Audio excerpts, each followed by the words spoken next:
So, back to the thing. The real Charles, the real Princeton of the duelists. And the second episode of the Children of the Card Game with my co-host. You Bill. And the random guest. Elvis, otherwise known as Black Jesus. Yes, no. What? The man is an ancient dear God people. You the man replays. You have a YouTube? Well, no, I don't have a YouTube. I just for me, I only play on the Fun Simulator. Oh, so YGO Pro and something. Right. So, for me, I still love the game, but I guess Yu-Gi-Oh is kind of a bit pricey for me right now. Yeah. And plus, there's a state of the game right now that needs to be fixed. And I don't know if you're ready to hear my opinion on it, or you want to discuss it first. Okay, you can start with you. All right.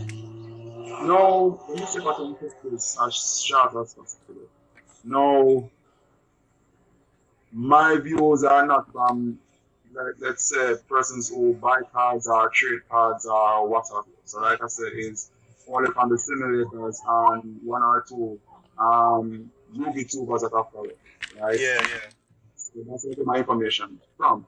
No, my problem with the game is that you know it's not that first, but it has some issues that it's there for a long while now, where I don't know if it's economy of Japan or I don't know, but it's like they keep making new. One of the issues is that they keep making new assets. Yeah. Right, and it's like they make the new assets with some of the current state of the game in mind, so you have a chance of that asset that deck being overpowered compared to decks before. Right, so I was at a power creep pattern. Right, and then on top of that, so a lot of these cards don't really have a lot of restriction when it comes to summoning. So let's say for example, you will have a card that was made for a specific archetype. But then when you look at the summoning conditions, it's like any two whatever monster. So what that lends itself is being abused. So where it would really help a particular deck, it ends up really boosting some other decks, and the deck that it was meant to help is not really getting played. I mean, I think the way I'm viewed that is there's a kind of a casualty of war type situation. It's there's always going to be good cards that come up with specific decks in mind. Which example would be the Link monster for the ABC deck. Union submit name, Union Carrier or something like that. Yeah, and then everybody else picked it up everybody was like, oh, this can be used to extend the plays for the ABC monsters, but then it's a case where people realize that it fetched certain cards out of the deck, and one of those cards that it was able to fetch was the Buster Blade Tuna monster, I think. I remember what the name. Oh yeah, the one that Buster Blade Dragon Destroyer. Yeah. So then your opponent can special summon it and break shadow cavalry. Yeah, so it's like a walk-in, well, not a walk-in, but an equipped version of Vanity's Vanity Emptiness. Yeah. So, Vanity's Emptiness, yeah. Yeah, so I don't remember the requirements for the Link monster, but it was something that other decks could have used. And all they have to do is just put the Link monster in the extra deck and put the one of Tuna monster in the main deck, and you get a potential. Like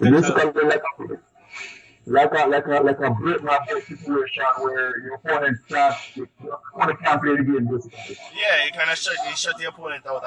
You force them to respawn or onside. Right, and sorry, this is really gone so bad that Konami had to create cards like Dark Cool and no more, Nibiru, or something like that. Where, like, to me, I believe Konami is getting somewhat lazy when it comes to card design, Yeah. right? So it's like, alright, they keep making these cards with limited no restrictions, and why I think a bit like Ancient Gears is not splashable,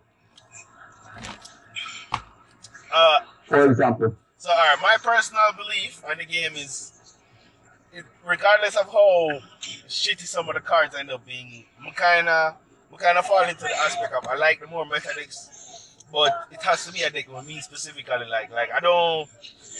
There are going to be decks that are completely take over our farm at times, and me normally go against the green and pick something a little like offstandish, but still like viable in the meta.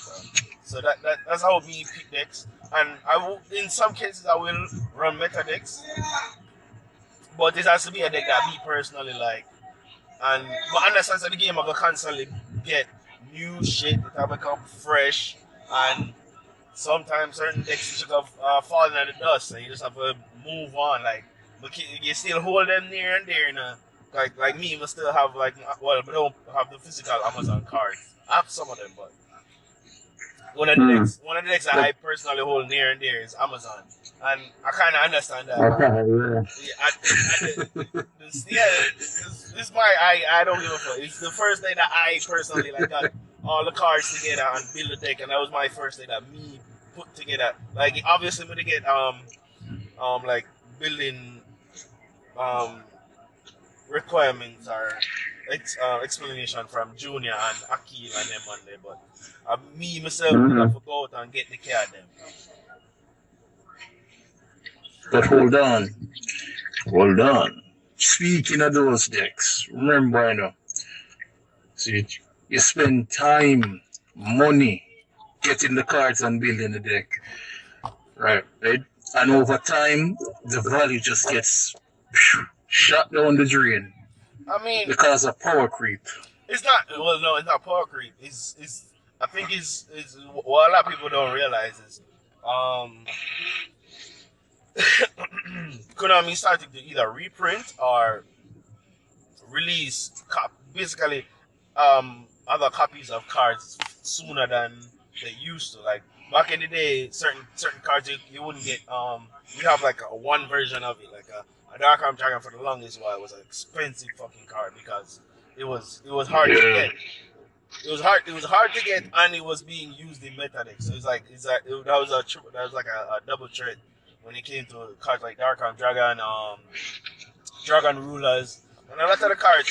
Even to this day, they are still cards that are expensive, but they kind of lose a little. They don't hold value for long because Konami is kind of sure they're realizing it's like alright to affect the secondary market, which is where cards get their value from at all times, is what we are going to do to make the game more accessible to everybody, well, to more people and more friendly to parents, because whether they like it or not, Konami still stuck in this ways where they believe that this is just a card game for children, which yes, children can play, but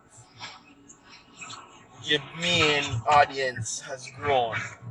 Like it's No, I think. Hold on, give me a second. I think this idea is meant for children and all that. Well, alright. Yu-Gi-Oh is a very complicated game, you know. it is. So It is. the appeal to children is like a way to like sell it and get more attention. So you have the anime series, Yeah. where like it's always from teens that kids are going to like really hype to get those cards or what have you. Yeah. Yu-Gi-Oh is a complicated game, right? But here's my again, well, I don't really understand the Yu-Gi-Oh market per se, so I don't know what's expensive, what's reprint and all that stuff, I mean, right? But it's Konami is always like a business first. So it's like regardless our people have issues with, like let's say for example they come out with a card like Union Carrier now, or a couple broken cards right now. Before they ban that card, they will put out to like ban all the cards that not really selling as much anymore. Yeah, I And mean, then maybe over a period of time they might adjust that card after it needs selling up. Right? I think they did that with what's that link Dragon Master that used him the guy from Fight Outright not Outright Firewall fix Dragon. yeah Firewall Yes. no Firewall Dragon. Firewall they hit every other card surrounding the house and enable or whatever before they Is it started the FTK enablers before the hit right firewall? but the thing no, but people were like talking about the city in that car, but when Konami, they need to sell that car. They kind of scope that car for it to be banned tomorrow. yeah, but So they would rather cut other older cars first before they say, all right, we can get rid of that car now. And the problem with the game is Yu-Gi-Oh is a money man game. You ever play those games like on your phone or whatever, where that The no matter gotcha how games. skilled you are. Right, exactly. No matter how skilled you are, right? A man can just like have enough money to buy a good card, and then all of a sudden it's like your skills don't matter, right? So I think it's a very unhealthy thing for the game. It's basically telling people that hey, if you want to win, you have to have the money, I mean, right? it's yes, you are not wrong. You are not wrong at all. But I think that's a part of where Yu-Gi-Oh just gets its edge from, where it's like it have some of a draw to it, some level of competitiveness. Like Mm-hmm. that's why I think that's why most people That's true. that Well, you yeah, I agree. I think that's why I'm saying a lot of that's the idea like your main viewership has grown because what Yu-Gi-Oh came out like what 1995 ish Yeah, I think so. around that time frame so in America and the Western world in general like around 1990 2000s era and if you look back at that era like majority of the people from that era are still playing now. Yeah. And when you grow, you deserve, you develop as a human. So certain things change. Your competitive edge where you had as a child probably develop even more now as an adult or adolescent. So Mm-hmm. you're more drawn to certain things. Like you know what is meta, and you know that you need the competitive drive. The winner in you needs to win. So regardless, like Mm-hmm. you ignore like a lot of people that they become, especially if you're well off. You come from a good family and you already have the money and all that. Yeah. So Doesn't matter how much you spend, you Yeah. will spend for it. yeah, you're going to spend the money. That's why that's one of the best things in terms of this might be going off track a little bit, but in terms of making money when it comes to Yu-Gi-Oh is to go to a tournament with cards with the intention to sell because whatever price they dictate at that point in time, if that person needs it, especially if you are the only person that has it or the group of friends where you have or the only person that have Money. it, they will spend that fucking money. If they know it's like, yo, I need this Nope. and I intend to get this Mm-hmm. right now. Like once, as like I said, the competitive, the ego in you going to drive you to spend the money because you want to win, and it's just like, Well, here's the thing, right? I've heard persons who have gone to these YCSs, these tournaments or whatever, and all of them have the same complaints that imagine you spending all this money on the game. You spend money on cards, you spend money on whatever they're selling, and you're buying tickets to fly out and partake in these tournaments. And Konami doesn't have cash prizes for some reason, right? And where other trading card games might have some cash prizes or what have you. Konami for I don't know if it's like a Japan culture thing whether they will promote like gambling or whatever. oh Right, no, but it's like Japan, You Japanese people love Yeah. it. yes. so it's like you're spending all this money and into the game, Yeah. and then like they're having this big tournament you can partake in, and then at the end of the day, it's like, hey, you can win more cards. So it's like, what about like my playing field? What about like all the trouble I had to go through to even get here? Is there any cash prize whatsoever? Right, and this is where, to Uh, me, Konami, at least Konami of Japan, seem a bit greedy. Right, yeah. so I mean, but um, you have to take into consideration that to them themselves, the only way them really get money in terms aside from the video game side of the Konami shit is selling the cards, which yeah them get it's kind of them all get a blanket price because them sell to like big vendors and shit like this them sell to distributors basically, so them are always get for them money regardless. Like it's up to the distributors them to sell however much them ever sell, and they might they might cut the amount what them buy from them due to based off of sales and research and all that foolishness. But long story short is Konami always at the end of the day them always gonna get for them money because they must sell to the distributors.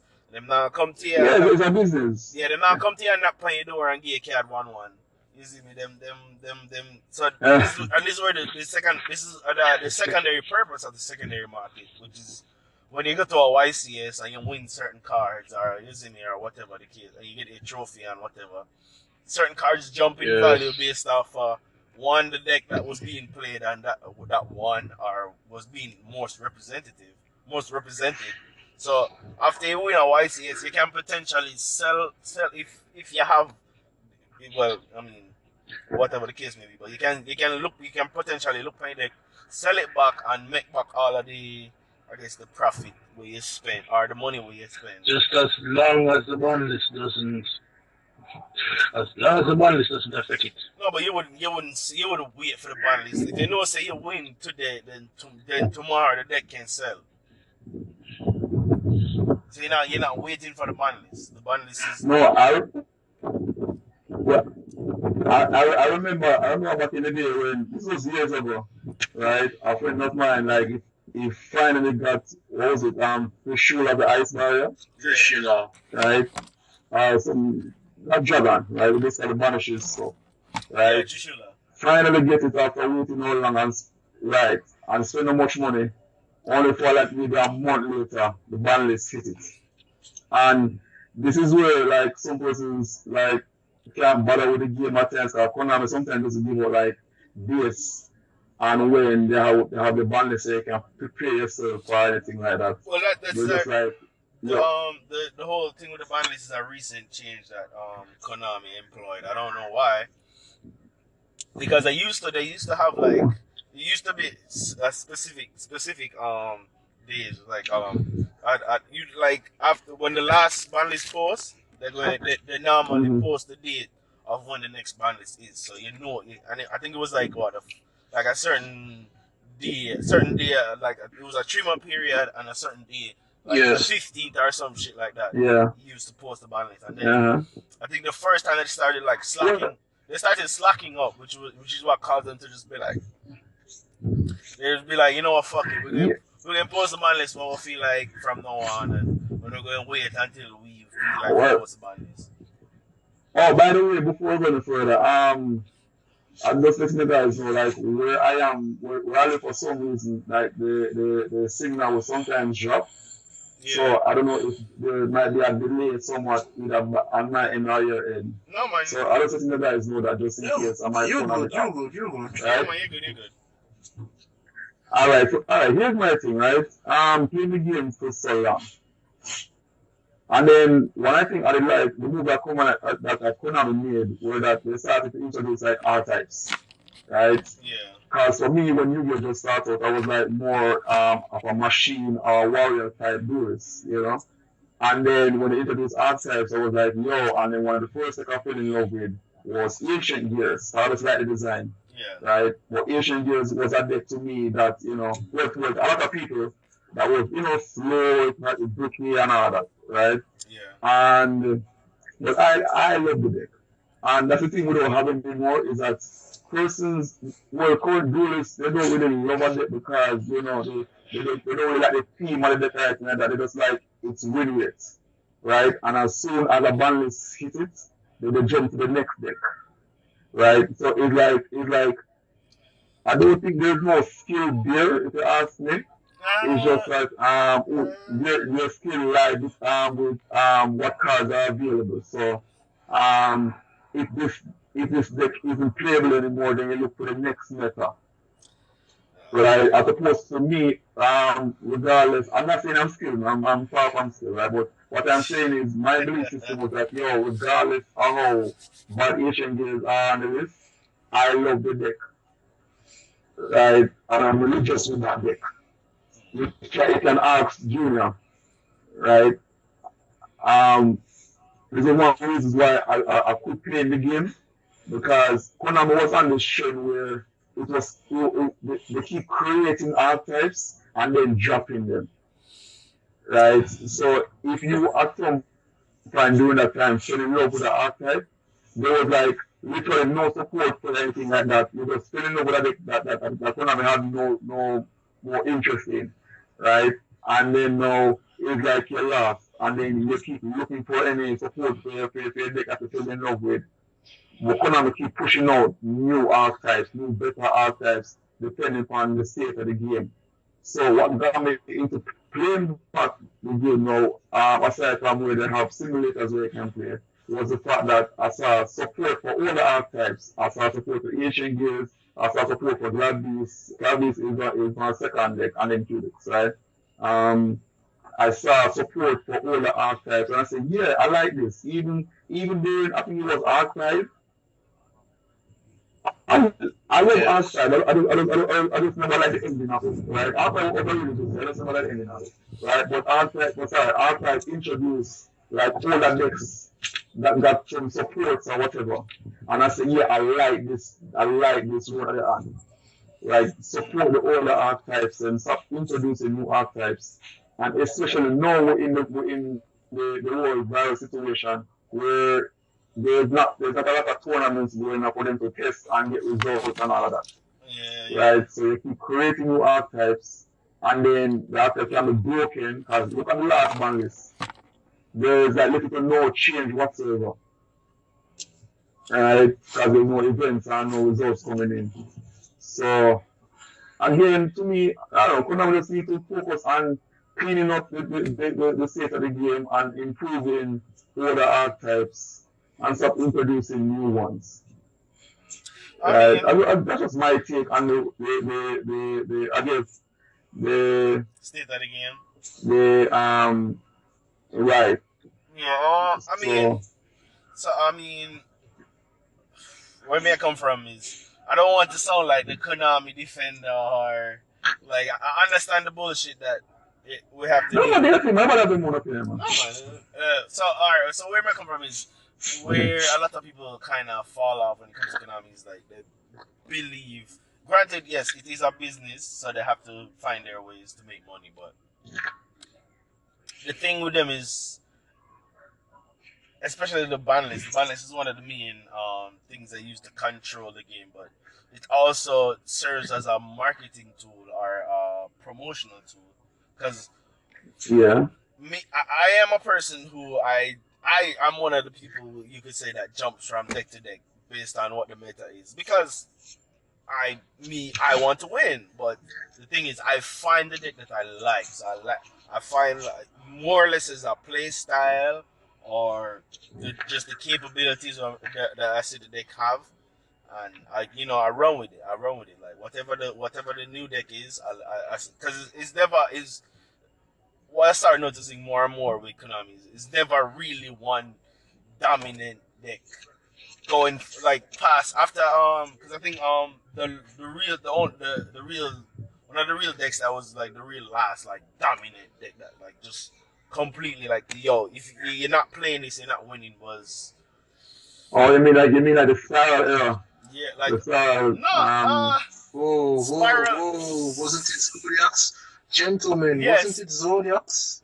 yes it was well no it was Zodiacs. yeah, It was Zodiac's first. this style, It was Zodiac's first. Yeah, then Spirals. Like when, cause right? and he's always is this kind of race to the throne right now in terms of like decks that are being released. Like yo, which deck is going to be like at the top? Like it's like yo, you're not playing this. If you're not playing this deck, you're not winning. It's literally like Yeah. the last, and then like I said, the last deck that really did that was Spirals. And right now, the way the game state has kind of evolved is like, and I guess the mentality Yeah. Konami It's, is like the release is like a it's a block. bit more diverse now compared to Battlefield. Yeah, and it's also it's like a block.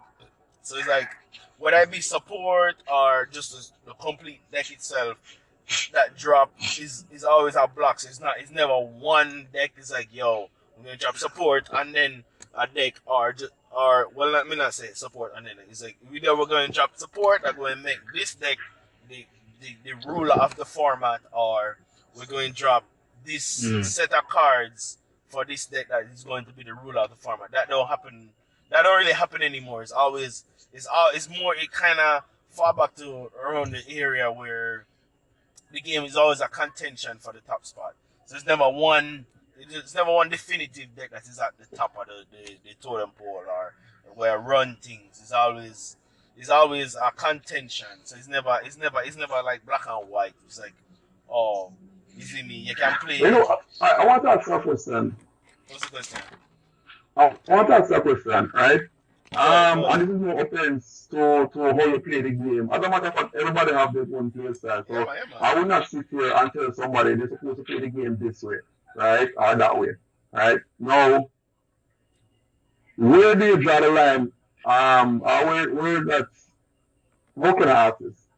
Like, we're not supposed to call themselves skilled at the game. Right? Where they would only run decks that have a little bit more consistency and always have, like, no matter what hand they draw, they always end with that board, and they always end with that, right? So it's like, compared to, and it's like, what happens now is like, especially in this age now, this information age, where and then you have the simulators, where as before the card even release of TCG, persons already have combos and all of that, so persons know exactly what to buy. Yeah. Right? So it should be the autofile combo players. Right. So all I have is like, oh, all I have to do is just remember the combo, and it's guaranteed. Right? So as opposed to, like me, for you know, each year have a certain play style, certain cards that combo into what, right? But then it's not that consistent. Yeah. Where I can just get any hand and pull that off. Yeah. Right? But when I go up against this like top deck, it's like no matter what hand they draw, they always end with this board. Yeah. Right, that was a way to search a deck or search a card, dump a card to do. Is that they always have a way to end with that board. Like 95% of the time. But that's the thing. It doesn't matter what they do. Everything just leads to that one state of combo. So alright, so right? There's no skilling call, just play this, end on this board. Alright, so you're basically asking me how I define skill? Yeah, because a lot of persons use like, oh, just remembering a combo as skill, so you have like YouTube channels showing you the combos, and all you have to do is just memorize the combos, and you're good. So it's like, it's autopilot thing where the only time you can really, if you like don't remember a combo, that's the only like thing you have to worry about. Really. Alright, so I maybe 1 or 2 hand chops. Yeah, so yes. Hold on. But the thing with these combos is this. If you stop them in any way whatsoever, you're just looking at your opponent and going pass. Hold on. Alright, so No. Hold on. I wouldn't disagree with that, because see what, maybe back then, because I have seen where, and this is where deck building is, this is what deck building is right now. Before the person put in the kind of cards they want in it, it always have this like 6 hand traps, 6. It's like after this put in all the hand traps or whatever first, the stray actually start building it, and it's like when you look hard the deck is hand traps. And then even if you Ash Blossom is like a once per turn situation, you know, right? And then you either can end up with a bunch of hand traps, and then you will be able to play the cards you actually want, right? If you have the cards you actually want to play, there's no way to stop your opponent. So Ash Blossom is like a once per turn, and then one, and then your opponent just go to another thing, and they end up with the same board, right? So you know losing cards out your hand, right? To try and stop your opponent, the opponent still can find other ways to end up with the same board. So I don't think like opponents like one Ash Blossom pass. Like it happens. No. That's just It one happens. Ash Blossom. As in this, if the whole combo just fails. The only way the combo fail, and this has happened to me on the simulators, is like here's this, right? The opponent will take, and this is the thing I hate about the game. I don't mind combos, but when a combo take like goddamn 10 minutes, like it doesn't have Jesus, right? And then no, it's like not only that, then after you finish, you can't play the game because they have like 10 negates on board and all kind of something. I know what they usually put. If I just happen to have that cooler no more. It's like all scope player. So what do they want me to do? I don't play these mechanics. Hold on. So alright, and this is where I will interject. Right. Alright, this is how I view. This is how I define skill. Skill is when it can come back or when it can like calculate a play and Right. either make a comeback or retake control of the duel when you are on the back foot. Like, Alright. and what I mean by that is like, this is why I advocate playing meta decks. Like, a lot of people might believe like this is the wait, hold up. Alright, yeah, I'm good now. So yeah, like I advocate playing meta decks because this is how you learn the weakness of the meta deck. This is how you learn, like, so you kind of you get a better understanding of when to do what. You see me? So, for example, Modulchis used to have this problem because I heard y'all talking about there's certain points where you can activate a card and kill the combo. Modulchis used to have the problem, which is Modulchis the main focus of Modulchis are the thing that they needed the most when they were kind of in the spotlight, and I think they're kind of in and out of the spotlight right now. But Modulchis' main thing was like their normal summon was very vulnerable, which is like the normal summon was the start of the combo. If you can kill that normal summon, you can kill you essentially cripple Modulchis until the next turn. Oh no, and Modulchis have rectified that problem with the introduction of new cards, which is I think the Link Monster. They keep getting support. Jesus, very honestly. Yeah. And the new princess monsters. Yeah, oh my god. The continuous spell what them get will give them an additional normal summon. You see me? And all the new shit like. And that is how you have to look at a deck. That's the good thing about playing meta decks, because you learn where the chink in the armor is. So you learn where it's like, all right, you're playing Solomon Grades. If you stop them play here, you cut everything off. You don't even have to use multiple. It's like a well-timed Ash Blossom or Effect Veiler stops Solomon Grade player or a Modulchi player or whatever the new hotness is. Like you learn the chinks in the armor, and then that is how you prepare yourself to deal with that as an issue. That's why, and that's the way I said. I don't disagree with that. As a matter of fact, I'll argue with it like maybe about 90% of what you said. But here's the thing, right?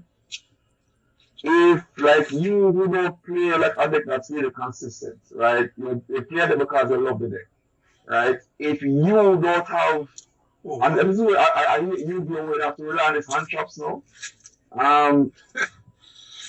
Like I don't sorry. I don't hate the game. I don't see it like you see it at the game now, right? Where it's like, all right, there's only so much room for the cards we want to play, and the cards you have to throw in the deck to make it survive, right? And it's like if you don't open up with a hand trap, the other decks are so consistent. Like right now, I can play Ancient Years, and my opponent doesn't even need to have a hand trap, and then I can just like bust. Like I don't have anything.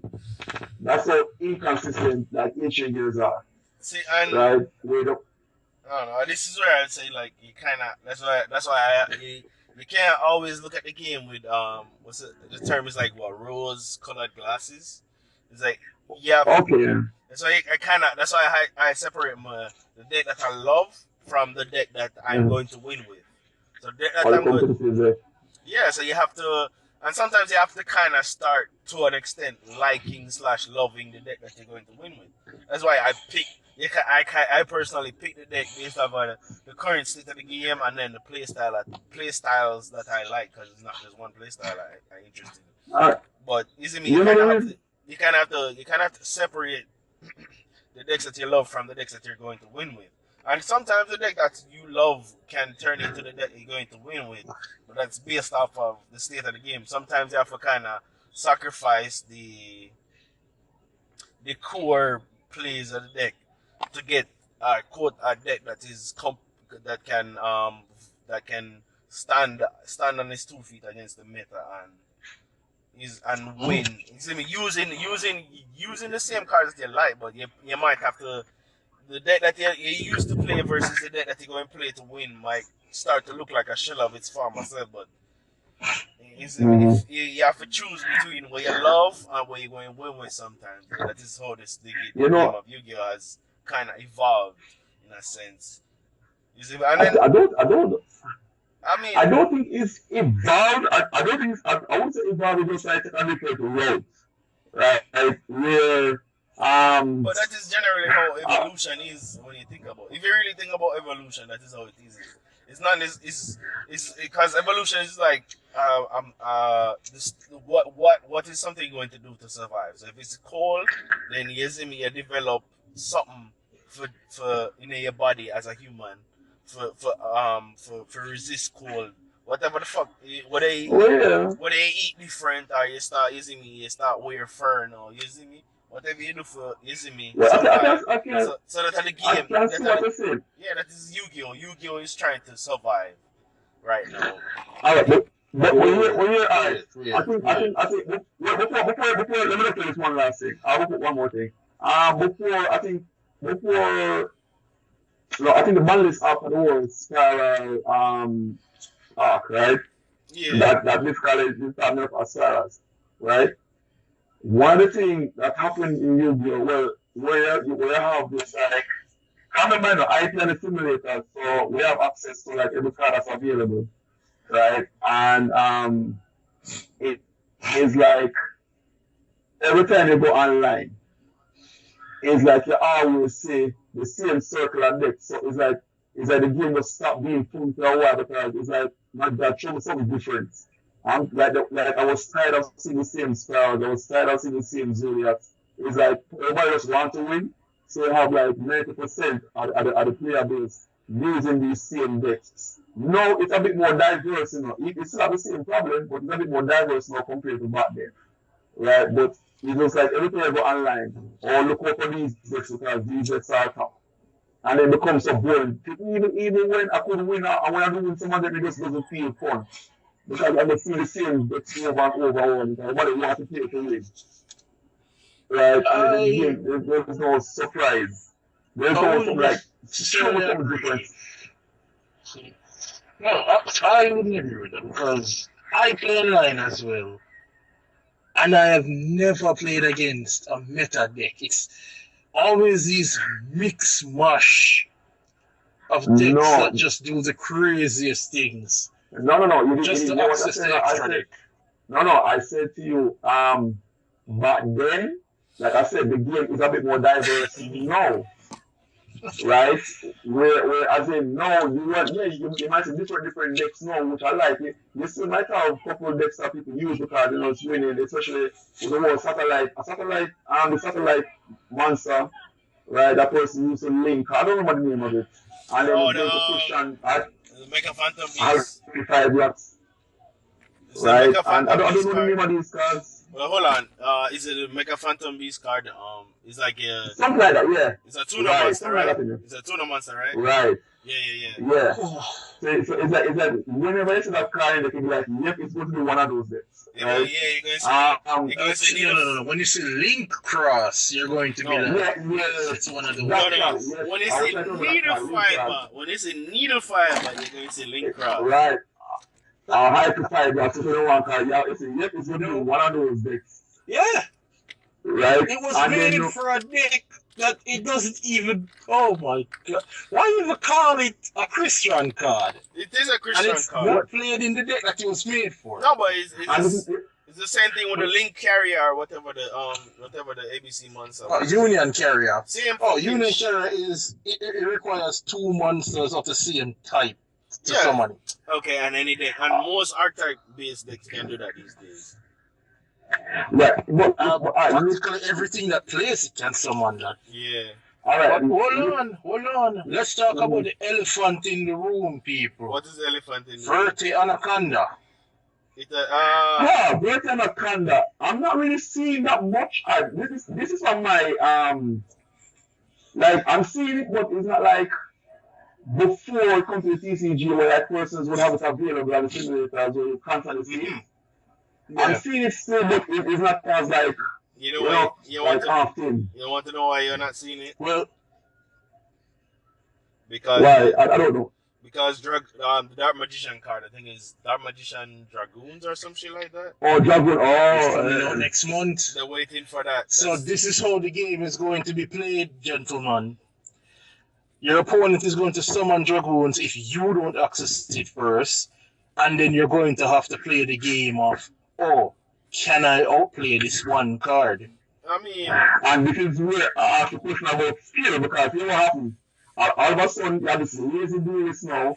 Oh, someone jump in the turn. Like, literally, there is no, like, Yeah. oh, let me try. If you do not construct a deck hold on. to literally play around this card now, and they can summon multiple copies, because it's not a hard ones per turn. And if you Right. are hold on, if you're paying attention to the OCG, there are the decks that run Dragoon. Yes, there are decks that run Dragoon as potentially a counter to Dragoon,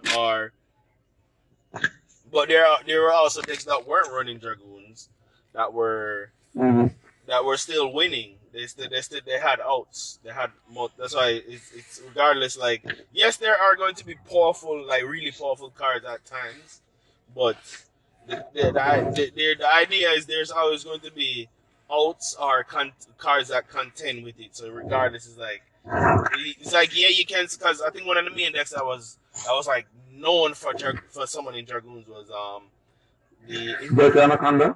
yeah, Verte Anaconda, and it was the Invoke deck. Whether it was Invoke this, Invoke that.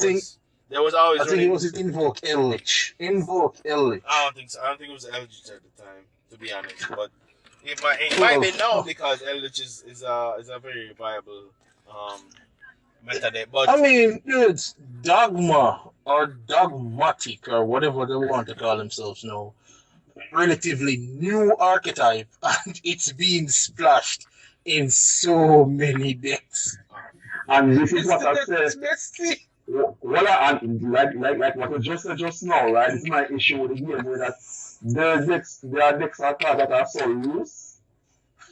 Look at Cyber Dragon, was it Infinity, for example? Yes. Right? People abuse that card. No future proofing. Right? And yeah, and this is where I ask, like, why ancient gears are not splashable? Because they are like really restricted in the archetype. Right? So someone like Chaos Giant have to like use 4 ancient gear monsters. Right? Had it said just 4 machine type monsters, oh my god, everybody would be running Chaos Giant. Cyber Dragons would run it. Right. So this is where I have a problem with Konami. I wouldn't say it's players, but I think it's more like Konami in card design, where that you have some decks that are really restricted, and then you have some decks now that be like, hey, just use any monster and you're good. And especially say, look at for example, what was it, Noble Knights? What a Noble Knight monster is called? Azul, whatever. Izul. Right? Every warrior deck under the sun was running Exactly. And guess which one? And guess which deck wasn't really running it? The Noble Knights. I wasn't really seeing the Noble Knights players. but yeah, Exactly. The benefits that it gives to the Noble Knights is minuscule compared to the benefits hold of on. every Exactly. other deck that runs it. Hold on. man. I mean, Gorky's was literally one of the best decks because of that and other heavy link monsters as well And that are now banned, this is thank where I God. will. And he was This is once again where I will interject and let you all guys understand that Noble Knights was a bad concept from the beginning. yeah, we know that. Yeah, yes. There were Almost all TCG exclusive decks were either bad or just never good to begin with. and it's not. Yeah. It was a working because Noble Knights had its time in the spotlight because a lot of the mass destruction spell and trap cards are just mass destruction in general was very hard to come by. I think Dark World was at one, Heavy Storm was banned. Mm-hmm. Mystical Space Yes, Typhoon yes. was falling in between. You either can run 3, you can run 2, or you can run 1. So, like, destroying spell and trap cards was, at one point, was hard to come by. So that is when Noble Knights was at its best because they had monsters. Mm-hmm. They had a way. They could basically play Defend the King, which was the Yes, because Yeah, then yeah. even if you destroy their equips, they you could can back. just re-equip them again, they could- which was annoying to deal with at the time. yeah, and a lot of Why? the effects. Go ahead, go ahead. A lot of the effects revolved around just being able to just have the entire spell and trap zone locked the fuck up and protecting And one that's monster. what killed it. And that's what killed it because the game started to get to a point where it was like, all right, Mystical Space Typhoon at 3, and then I think certain more decks, Pendulums became a thing, and then Mass Destruction. No. Well, That's the thing. But people used to side Maleficent Catastrophe just for Noble Knights. yeah. So it's like, go Yeah, but- ahead, attack me. yeah, but Lose everything in the process. No, but and then I think another thing that helped killing the whole mass destruction spell card trap card thing was also artifacts because artifacts punished you for blind MST. Oh, yes. Yes. So it's like every time you No, but hold on. Artifacts in a Noble Knights deck. So no. Oh, okay. I was saying Trap I tricks. was saying the reason Punish these the people. reasons Okay. behind Noble Knights lasting for some period of time was because, like I said, there was a lack of mass destruction, and then the cards, and then they kind of fell out of grace because artifacts and what's it called? Fuck. It was But Duelist hold Alliance. on, that's the Duelist thing. Alliance. Even when they had the advantage at the time, they never really had that that was punch. advantage. Right. Yeah. It wasn't like So they had to wasn't like rely on. dominance. Yeah. They didn't have But dominance they because did have heroic they didn't have. They didn't, champion Excalibur. yeah, Oh, yeah, before they banned it, yeah.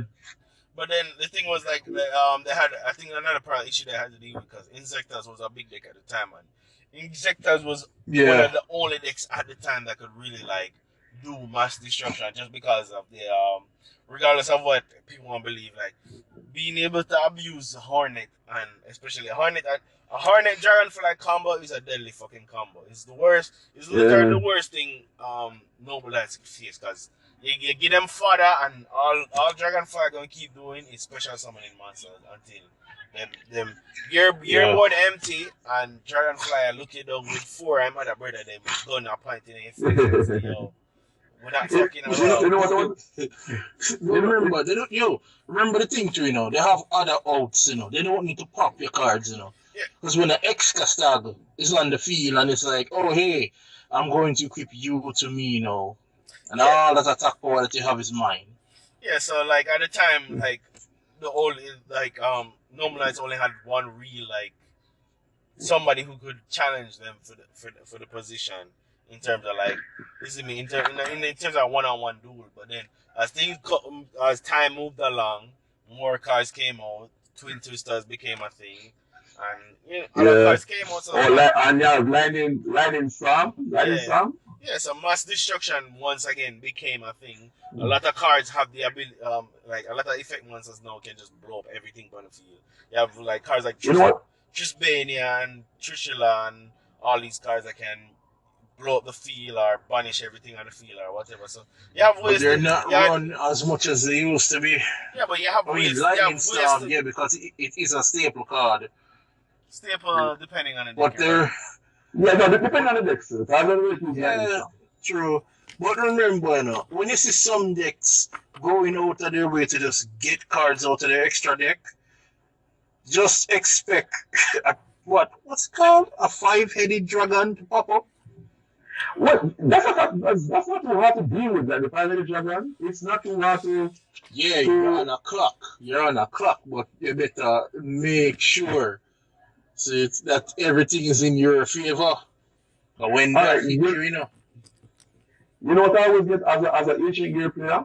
Um, like a person will be like, let's say I have fortress on the field. If you know what ancient gear fortress is, Yeah. right? And that a person will say, oh, that card is broken, that card is broken, right? And I ask, why is it broken, right? And they said that basically, the card is allowing you to play the game, right? Oh my god. Oh my god. Because remember, ancient gears is not really an negate opponent that it is like it will cause destruction, like with Just the saying ancient gears negates. right? Ancient gears don't negate anything. It's just like it destroys what it negates if you look at it, Yeah. right? So Or we're not practicing this the is field. why I said like this is what I say. Say if Konami at least says, hey, alright, here what? Freaking Blue Eyes, have a card like that. You can play the game now. People are gonna be upset. I mean, No, because all it says is whenever you activate a card with ancient gear in its name, your opponent just literally can't stop it. yeah, and the thing is, and this is why I remember doing this opponent. They have like was it Appaloosa and Twister and Yes. Twister Dragon and whatever. And when I activate the fortress, it's like, hey, what's happening? And I'll be like, we can actually play the game. And when they read the card, they'll be like, oh, this card is broken. And I'll be like, oh, so you don't want me to play the game? Because I'm not stopping you from playing anything, you just I need you to play the game. But let me ask you guys a question. What do you think about floodgate cards? More importantly, Here we go. Mystic Mind. Oh, Mystic Mind. I want to hear, yeah, what are you guys' opinion on those cards? Fuck Mystic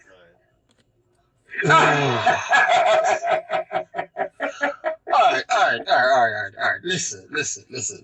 Fuck floodgate cards. I mean, yeah, yes, it's a very oppressive floodgate card. They could have done much better by it, but this is what we got. This is what we have to work with. Fuck that shit. But let me ask you this.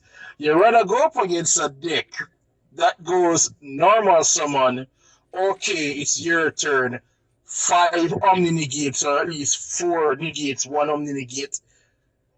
You draw, you have to just go end my turn. Yes. No.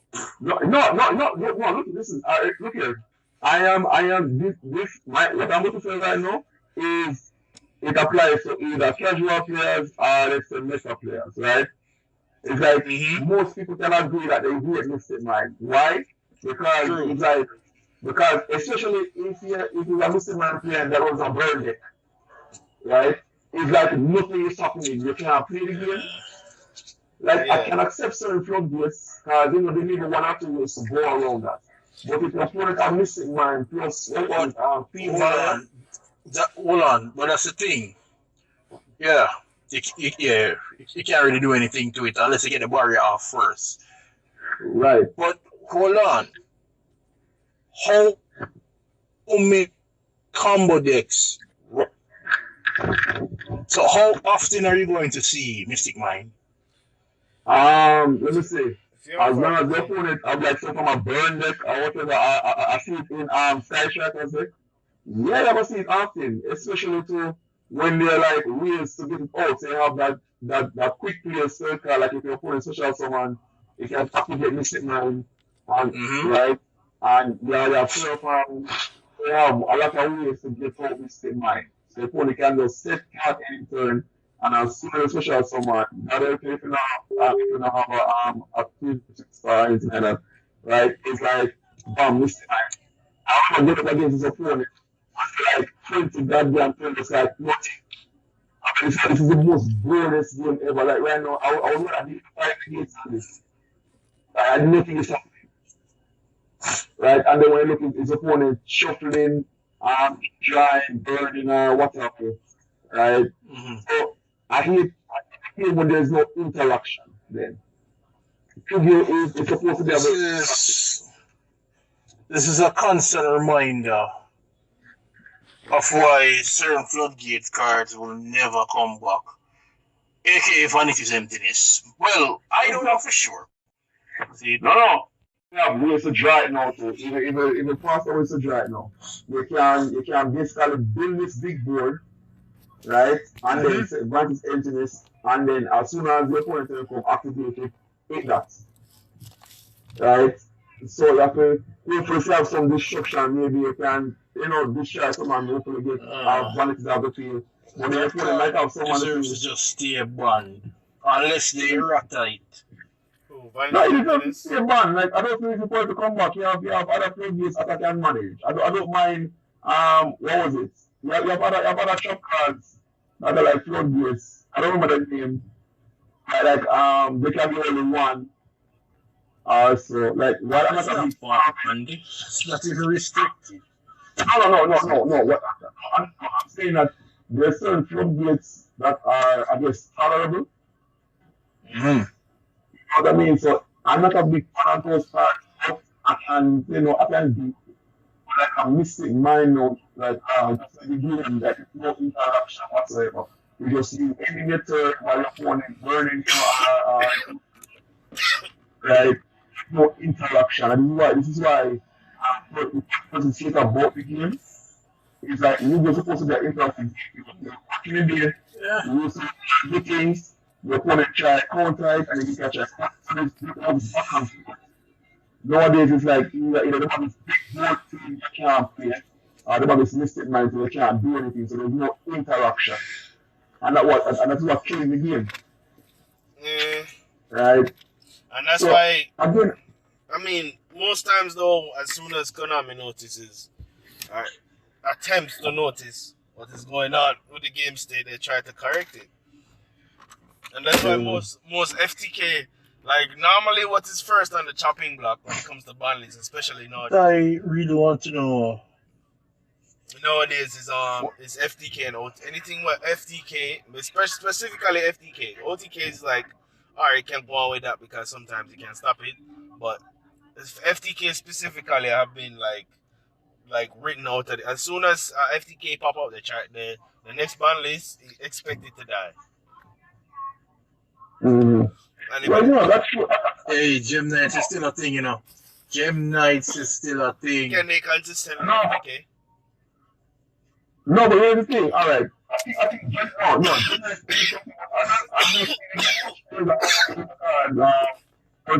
so lightning. I don't know the reason behind that because I was on the receiving end of that FTK already. And I'm like, oh crap. Right? But it's not something that I see. Like I saw it only like twice in my time playing Yu-Gi-Oh! So I don't know why it's not being played more often. Right. I don't know if it's because I have better strategy out there. I don't know the reason. But Most of their best enablers, they don't have access to them anymore. And they probably can't do it consistently. Consistently, not anymore. Not anymore consistently. So they just have to abandon the whole FTK thing. I want to challenge you guys, right? I want you to like cut all the archives, right? Yeah. And I want you to, I'm going to leave an archive, and I'm going to ask you guys like suggestions on what I can pick up archive. I want to challenge you guys. Right? So let me start off with. Let me start off with first. Arcana Force. Right? Arcana What would be Force. like Voodoo. your suggestion to Konami and like Arcana what they can Force. do? Is Arcana Force is the deck just like the flip coin effect thing, right? It's like flip a coin to this, flip a coin to that, right? Something like that, something along the lines of that. Some luck based bullshit, right? Hello. Hello? I mean, I'm Well, okay. Oh, I couldn't hear one. what I would like them to do with Arcana Force, and they should have done this Uh-huh. already, is at least give them ways to search or recover their field spell, right? Because the field spell is literally the Yeah, you know, backbone of the I'm deck. not hearing Because you if the guys. field So I spell don't isn't know up, what's going on. once again, like I said, since the field spell is literally the backbone of the deck, because it literally enables the effects that we want to happen for the Arcana Force. They could give us a normal summon that searches it or recovers it from the graveyard. Even a continuous spell, right? That literally gives us the effect where we can choose the effect that we want to activate. Uh-huh. That would be good. That it wouldn't make the deck top tier, it wouldn't make it broken, but What's it would playable? at least make it a little bit more consistent and playable, Uh, right? I mean, it wouldn't kill them, but look at the spell card they gave us. No, I mean, if you get heads, decent ish, but if you get tails, you might as well just pack it up. See, what I'm trying to figure out is Arcana is the deck that does the whole flip a coin Yes, Yeah. it mumbo is the jumbo. whole chance deck, yes. I don't I know. think it's about doing the Zexa era. Mm, Yeah, I believe. I think No, the GX era. The Jake era, sorry, yeah, the Jake era. I don't know. So I think in defense of them is like I'm not sure if they have one already, but like they have a card that says whatever like you get for like choose some kind of like guarantee. So when you flip the coin, you go and get the effect that you want, or you need. That would be the either the trap card or the field spell. If you've already called it right for the field spell, you choose whatever effect you want. No, but what I need is something that guarantees what like when you flip the coin, it's no longer a luck based No, thing or something that that's bypasses what the I'm coin. Right. saying. Either That's what something I'm that saying. If you have bypasses like the a continuous spell, right? A continuous spell that says as long as it's remain face on the field, right? Um, you don't even need to flip for the effects. You just yeah choose yeah which effect you want to activate. yeah that's what I'm saying like some kind of bypass the coin. Either it bypass the Yes. coin or whatever you flip it going to be heads. You see me? And when you get heads, Mm-hmm.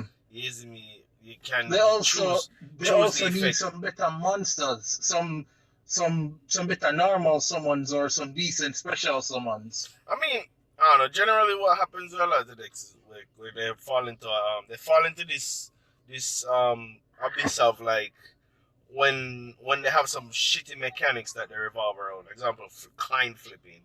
Like I understand at one point the game was a game of luck, but if you're gonna have me flipping kinds to get off an effect, you're gonna look stupid. And the deck is general. Here's my suggestion. Hold on. Here's my suggestion. Hold on. Here's my suggestion on deck, right? Um, they can still keep doing kind of thing, but like Juna said, right? And I said this thing at one point too, where I think one of the first phenomenon needs to do is they need to come up with new like name deck monsters preferably from level 4s or lower, right? That they have like two effects, right? And not necessarily the both of them, not necessarily they have to have bad effects. So they can have two good effects, but the effects in it is dependent on the side of the kind you land on, right? So cause the current Arcana monsters now is like they might have a maybe good or decent effect, but then they have like a bad effect, Uh, right? And I don't think someone needs to like do that anymore with it. Give them a bad effect, uh, just give them like what good effect depending on the guy, sorry, the kind of them play, right? but see, So I you will think have But like hold on. That's the thing with some of them. You really want to sorry, flip for heads. If you get the heads, it's like, oh wow, nice. But the tails, oh my god. no. I Look, mean, look at Go on. The reason I want to no, sorry. The reason why you want to put the heads now is because it's the current monsters that you have now, which like is like the heads to them good, and I guess the tails to them bad, right? So, um, take decks like what my guy said, you have some decks that really have some, I guess, bad gimmicks to begin Mechanics. with, right? So, what Konami need to do is like look what they did for Malefics, for example. Is it Malefics? No, not Malefics. Um, uh, um, what's that Met anti synchro Lords. deck name again? Met Necklace, right? Lords. Met Right, Lord right, Emperors. right. Well, the whole theme of that deck was just like an anti-synchro. But because the deck now, you have different kind of monsters in the extra deck now, so it's like, them kind of like, the state where crap, if we just only focus on synchro monster, we can reach nowhere. So, now we kind of turn them in this like deep stick, and they might have a little, Yes, OTK enabler deck. right. But So they could have still stayed true to the gimmick right. without So, compromising the deck. right, so I think what Konami needs to do, like I tell Jonathan, like Konami has the ability to basically make any deck they broke if they wanted to. Look at what's that they call the one with Dinosaurs. the spell counters. No man, the spell Oh, counters, you're right? talking The engineer and Endymion. whatever. Right, back in the day, I used to try run that deck and I'm telling you, like, the deck went nowhere. Yeah, That It was was garbage back in the days. it had the spell counter gimmick that was like, too slow for the game, nothing like that. Then Konami, out of the blue, one day, give it some support, and then guess what? It was stopping, right? yeah. So I don't think any deck is beyond saving. It depends on like the thought process. I mean, Um, normally what's you gonna happen is when a deck come back, when a deck that used to be good come back and be good once again in the meta is because normally they either give them either a group of cards or just one card that just have a crazy fucking ability or right? effect, some kind of crazy effect that just pulls all hold on. It pulls all the bullshit that the deck was doing before together. You see me, and make the deck Mm. just viable. I wouldn't say that Yeah, because but it's normally what happens. Like, Volcanics. Alright, look at Volcanics. Volcanics was lackluster, yeah, and the one trap card pulled the right? whole deck And together. then they got one trap card that just, trust me, made it the bee's knees for anti-meta building. And it's just, I have to feel for now because it just needs something new. All right. Anything would do. As No, what?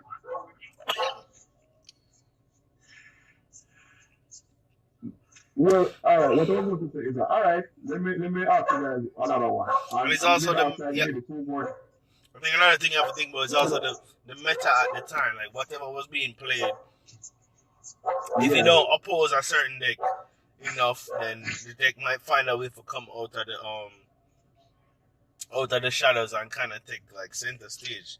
Because this is kind of what happened with Volcanics. Like the era that Volcanics was around, most decks were playing a lot slower. Like the best deck at the Yeah. time was Shadows, I think, between Shadows and Zatella Knights. And so Mm. Zatella Knights was a very like they're going to go first, but they're going to get you out between turn 2 and 3, which is enough time for Yeah. some Volcanic decks to set up. And kind of similar situation with Shadows. Like Shadows can OTK you, but not until at least the second turn. Mm. yeah, And that's what a lot of decks But, needed at the time. And then the whole game set was already coming from a kind of slowed down state, so they're already used to just playing like this game gonna last at least 5 turns. So yeah. a lot of players was playing with the intention to last more than that. So a lot of decks that come out of the woodworks is normally decks that find a way to thrive because the state of the game is at a state where it's like, oh, I can do this too, or I can play in this like level of competition as well because my deck Mm-hmm. thrives in this type of environment. So Yeah. that's where And that. that's why Stellar Knights won Worlds. I mean, Stellar Knights was a popular deck to begin with, anyways. So it was never a question of whether or not they're going to win Worlds. It's just a question of when. Because the deck was You most know, like based off of the OCG and TCG balance at the time. That was a good like if you wanted to win, that was a good pick to win. yeah. All right. Let me ask you one about it. Remember, I'm coming from like a really old school like era of Yu-Gi-Oh, I'm aware of that. Yes, and man. Yeah, yes, man. right. Oh, no, All where right. coming So, from, one. all right. So, what would be your suggestions for let's say you know what? Alien. Oh no. Yes. Yes. Yes. I think that didn't they try once? Was what you call They the tried No, no, no, twice. no. The only no, no. I think it's really got a good. It's really got a good that is third card, right? Which was good for the deck, but Fantastic. At the time, fantastic. Made them see play they for don't a have while. this. I didn't. Yeah, yeah. it's a little while, but they have it very far. And then they have this Link Monster afterwards, right? But I think where one of the flaws with aliens is that I think they need more extra deck strength, right? Because the only thing they have right now is what Cosmic Fortress, Golga, whatever, the Synchromancer, right? And I don't think Yes. its effects are like enough for the current state of the game, It's too right? outdated. Aliens are Right. one of the most outdated archetypes in the game. Yeah, that's Yeah, true. but here's the thing I keep telling this junior, right? Konami has the ability. Remember, Thunder Dragons itself was nothing more than this dragon with this card One and draw monster. two. One monster. Right. And it wasn't even a dragon.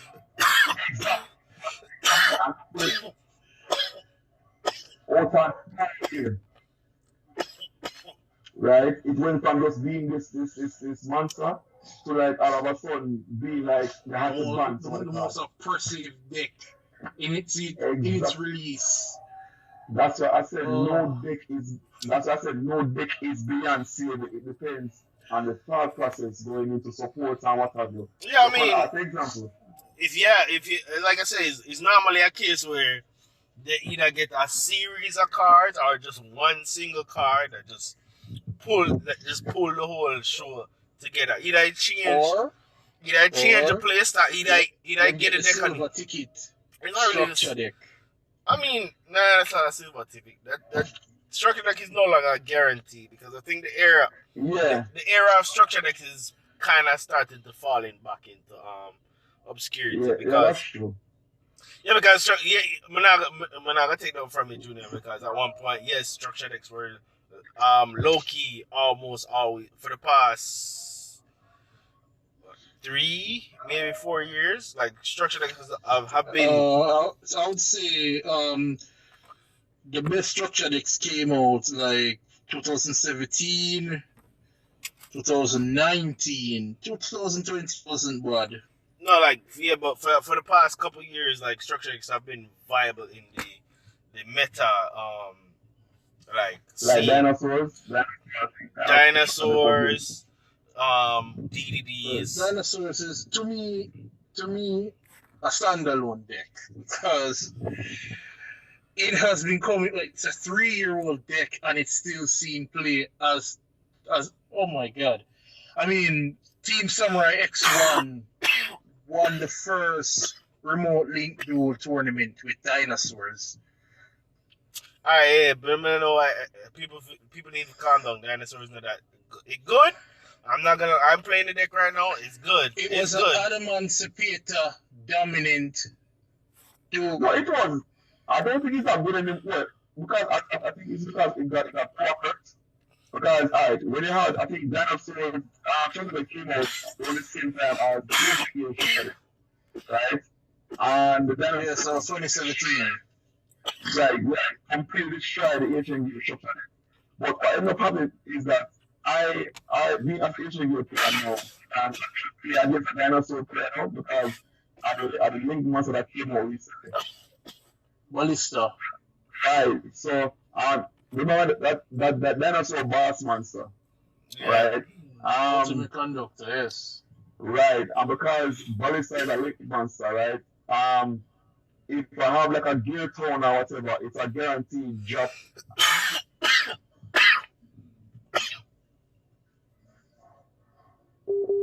Oh shit.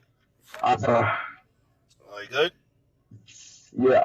Yeah, Yeah. my signal wrong again. Yeah. Well, right. So it has the ability to like drop it to zero. What happens is that if the opponent panic, so that like the more he's you know to activate in effect, right? Where it put everything face down. And once you get out of the way, it's easy one to like I find myself um dealing with dinosaur players even ever since I lived myself. Right? So and even if someone managed to get all of my monsters face down, Ballista can just like walk over because you know it cannot return face down. Right? Um yeah, like again, like I always say, any deck have the ability like being shit yesterday, all of a sudden fucking it depends on the love that comes with it. Right? Yes. But an archetype that Konami gave too much love to and then was like, I regret everything. Pendulums. Yeah. Remember I know No. Pendulum was In like its the selling inception, point. you know. In its inception, it wasn't that good. Right? But then freaking what Magic Spectres came and it was like, oh okay, this is starting to pick up. And then Performer Pals came and it was like, yeah, No, Pendulum should have never been made. I think the original idea was like to give you know kind of high level monsters that really get to play. So Pendulum was kind Mhm. of a way to like easily get to those monsters. So it has some power play.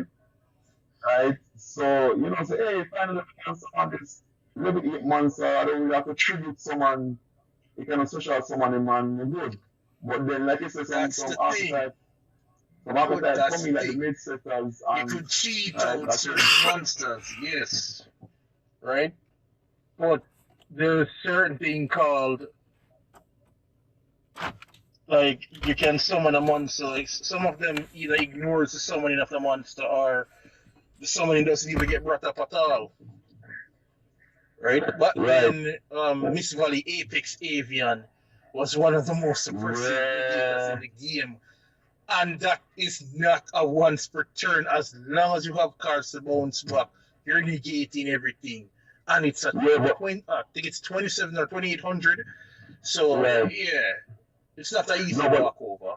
but back then it wasn't Apex Area wasn't that easy to summon because I know back then, you know, special summoning wasn't like it wasn't like dominant back then. That's how someone Yeah, yeah, but it wasn't easy to get out in its original archetype. But Pendulum right. was like, oh, there you go, sir. Just jumping out, right? And I don't know. For me, still, um, like what Konami needs to do right now, I don't know. What I realize is that TCG is a bit more restricted in the card design more than the Mm-hmm. OCG. Right, the OCG is kind of wild, right? When Because it I comes to love the the card design. fuckery. Yeah, they love the fuckery, right? Right? Right. So this is because one of the people say that oh, the OCG jinx is better, and I said no, right? Because all them say is like Listen, oh, they were not better. The only reason they were better. I Listen. The only reason they were yeah. better was because they had access to sooner than the TCG. So say you're looking up your archetype, but the TCG probably not to get one OCG in what they played. Aside from that, the OCG was like it was too loud. The OCG is like the Wild Wild West. That's all me look on it. It is loud. Somebody is in a he's here. Like, yo, there's like Jesus, there's too much freedom and too much abuse and degeneracy and Cause Right. to be honest, you kind of just have to understand as they just like it like that, and they don't care like the bullshit. They are there for the bullshit. Like all the cheap, fucking like bullshit cards. Yeah. They love them shits. Fucking we know over And here. you know what? I feel like it's a more like Yeah. Western thing where we complain. It's like, no man, they can't do that, man. You talk about the bomb clot going over there. So no man, you can't destroy all of the cards on the field. Fuck. You see me? So that's why I can't like Harpies Feather Duster get banned. It's legal in the OCG. Potter Greed get banned. Heavy Storm get banned. Yep. Mystical Space Typhoon get limited to 1. People. Oh, Mystical yes, Space Typhoon that was get madness. limited to 1 because of people complain. Oh, yo, you can't destroy me car, dog. I'm going over this. So, no man, you have to set trap, dog. And trap like those tornadoes was a cat that was popular at one point. People, if you think about that now, compared to back then, you'll be like, yo, the money did really need dust tornado. You know, all the cat them we get is like fear versions of the fucker cat. They give a lightning storm. They give a lightning storm and say, you know what, this is like Harpies Feather Duster, but minus all the foolishness. It's like, but in the series. Yeah. It's basically Harpy Feather Duster on Raigeki. Yeah. I think there's some clash going on between the OCG and the TCG where that because originally Yu-Gi-Oh is Japan based, so Yeah. the TCG have to kind of cater to the audience, you know. Yeah, them have to make you feel good. Man, them start complaining and ball and cry about card, and card get banned and card get limit. No. You can have a TCG try to do at least. So, why we can't stop certain OCG cards from coming over to TCG for the most part? What TCG try to do at least is to design some one card to like maybe combat some of the This is why we'll have the TCG exclusives. Right. Yeah, sometimes. I mean, sometimes you can say it's a competition. Sometimes because like Burning Abyss. Well, I mean, I don't know if it's a competition, but it's like sometimes I make like a good deck or whatever, and then sometimes what happens is that good deck it finally get to the OCG and the OCG said, "What did I not use this right? Yo, come on, we're going to some new card we can fuck up the game." And then then one or two things can happen. Is either the deck can come back, the deck either get killed at the TCG already, so the comeback we gonna try and make that go work, or it get completely ignored in the TCG because the OCG card did better at the time, and then the fucker card when the Japanese man them make now and said come back to me, make the deck better than every other fucking deck, and then you have to be like, what the fuck? Yo, boy, me never hold on for me card them, yo. But the thing with their ban list more sometimes more than likely always hit the problem cards. Yeah, no bullshit. No bullshit. It's like, oh, this is a problem? Okay, I'm gonna put it to 1. Because when this is gone, you have no more of this to get. Yeah, but decks last longer over there though. And they're more like they're more like if you look at like Road to the King or anywhere online where they post like stats from the OCG, a lot of the times there's a section you know like they have the top deck based off of percentages. You see me?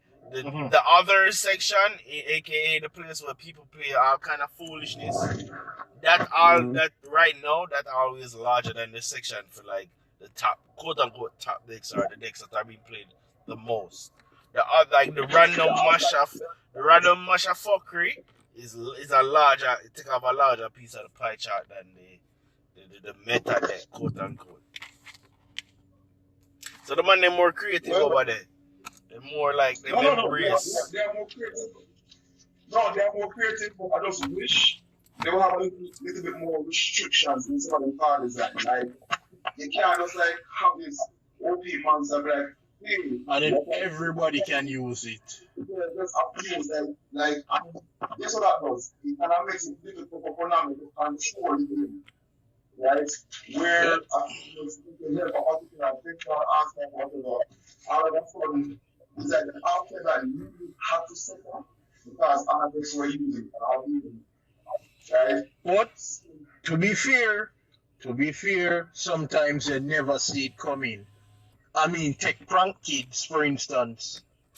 Prank no, if you Who did knew hold prank on now. kids would be sit so good? Hold on now. If you did have sense you'd have seen.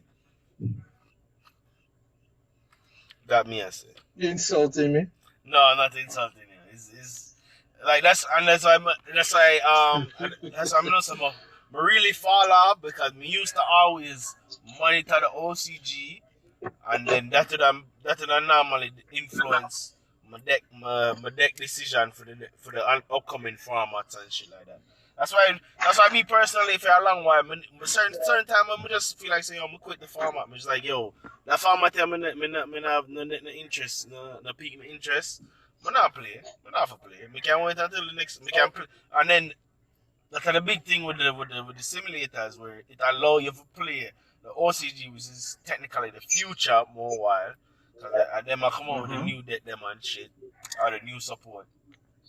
So you can play the future, and if you don't like the future, you can be like, alright, I'm not gonna play the format here, so we can wait until we skip to the next I bet format. no people you know, I bet no people when it comes to like the OCG cards I get access to them early is that they keep building decks are using these cards with the current ban list in mind. So they don't think that maybe one day when it comes to the TCG that there may be a ban list that like destroys that. For example, remember when what's that card name? When Union carry come out, that's UMass, right? Yeah. That basically about the Union.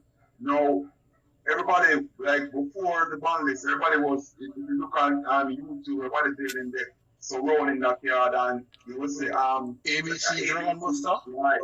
right. And then when the ban list come now, it's like shit, they put ABC to one, right?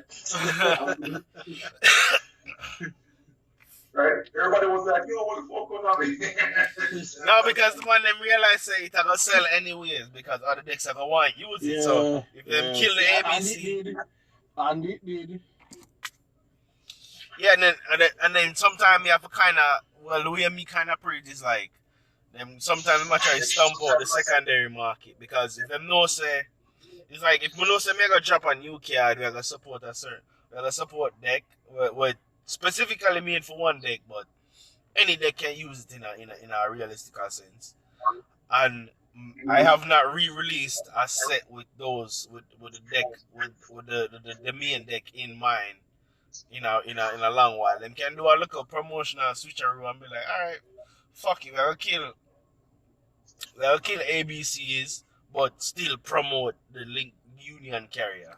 Because we know say yo, other people can use it too, regardless of if you have run ABCs or not.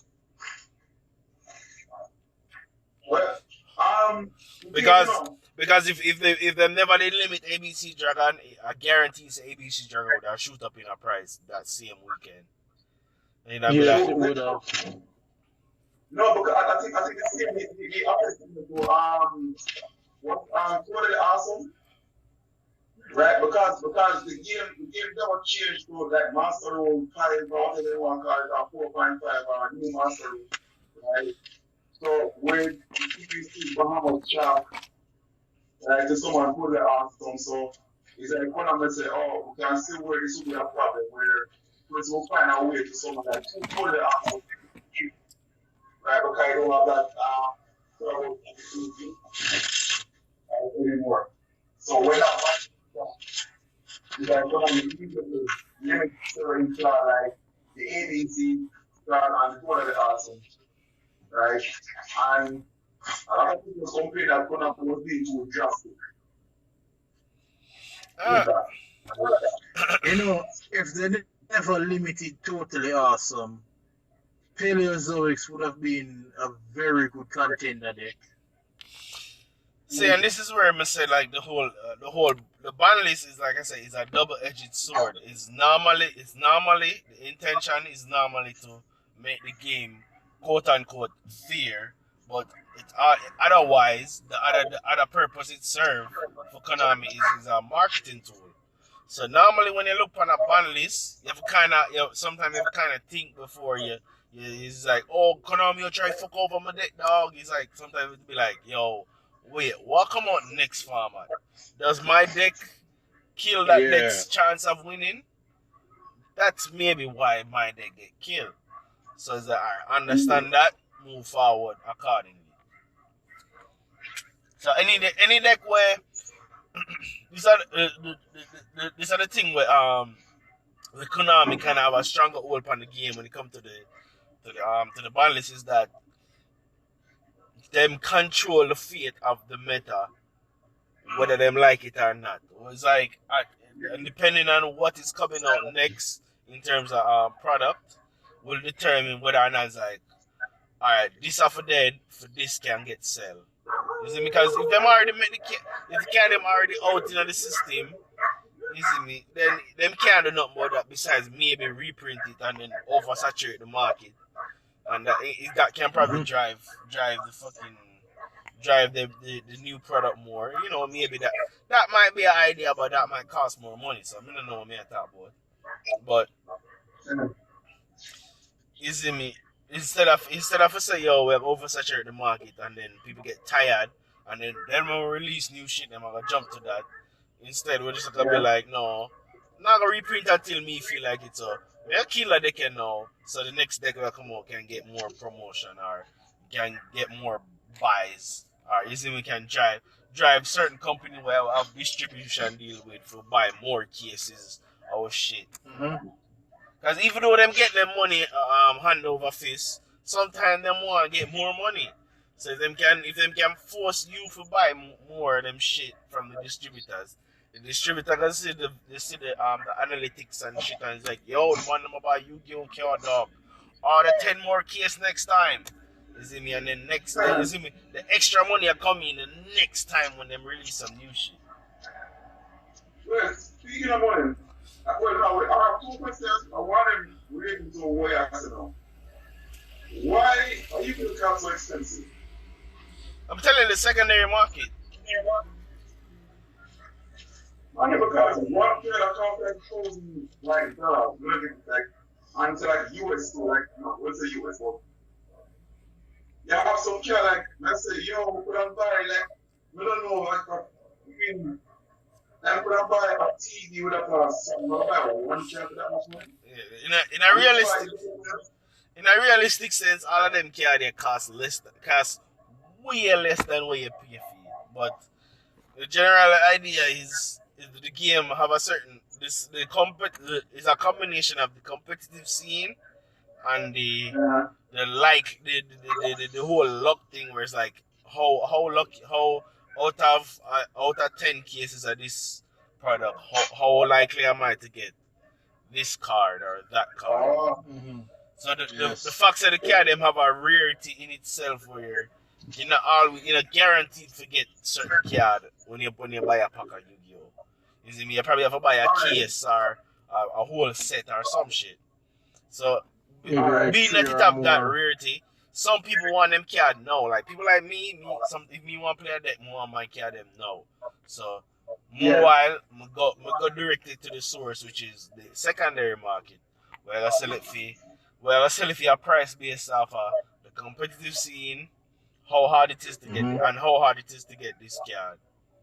That's normally the real shit you have to put together to understand how much you may or may not have to pay for your card.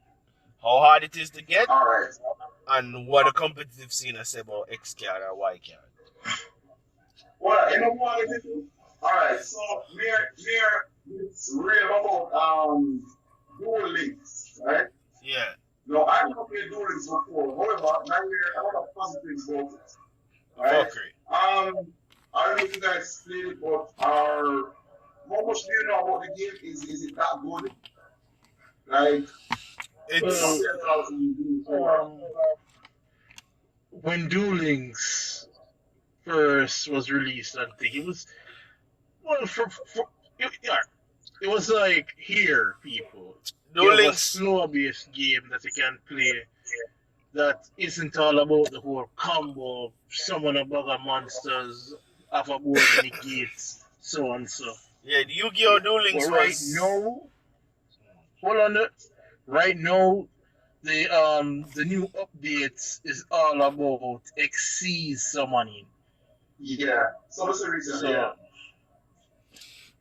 So I don't know what's going to happen now because Synchro was the thing, Exceed summoning is the new no, I don't know. So right? let me see. So, Yu-Gi-Oh! Duel Links was another marketing ploy where based off of the way it it has slow, it's still a go on as a because this is not the first. I don't think this is the first like mobile app where Konami released for Yu-Gi-Oh. I think this is the second one, I believe. Second simulator. Yeah, Because the might have one, but it's not really it's more like Yeah, that's two generations, and it's not that good. yeah. So this yeah, one no, kind of say some level of profit can come out of this. So that's why them kind of the first thing they know they're more strategically placed as a oath to the old time, long time viewers, people who know Yu-Gi-Oh from the anime, from Yu-Gi days when the man cheat Kaiba with him fuckery. I use all I'm Obia magic and I fucking activate Patagreed and change the Yeah. arts and all these things in a man turn. You see me? All of the black magics. If you can get people to believe that, can get them to believe anything. Yeah, man, the man them will believe Yugi black magic. You see me? That them people they did make for it originally, but then it kind of flourished. It kind of flourished into this thing because it was like a reintroduction to the newer generation of people that even know where the fuck all Yu-Gi-Oh come from. All them know is let's rev it up or whatever the fuck the new protagonist has said. Hey, I have this guy. do not shit on five these people. Whatever the Five new these gave me my favorite archetype of all time. whatever the new Right. people is saying, the man them introduce them to back to a time when the man used to say it's time to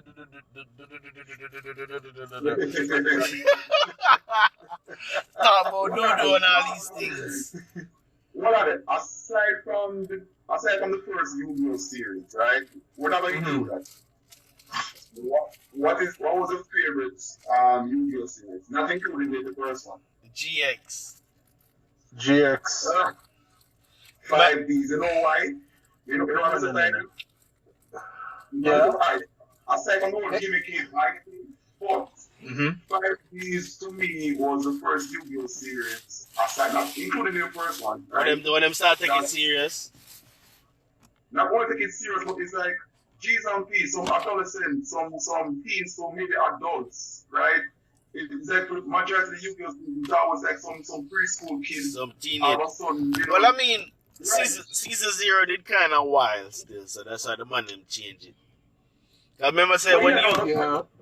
when Yu-Gi-Oh! Did just started, it wasn't really the man wasn't. But Season Zero was all about penalty games, It wasn't really about the card game in general. Yeah, the card It's game like, is I what think got the editor popular. was like, yo, the card game. Yeah, is that editor was like, can you make it so they're playing the card game that they're representing? And then it was like, oh, no problem.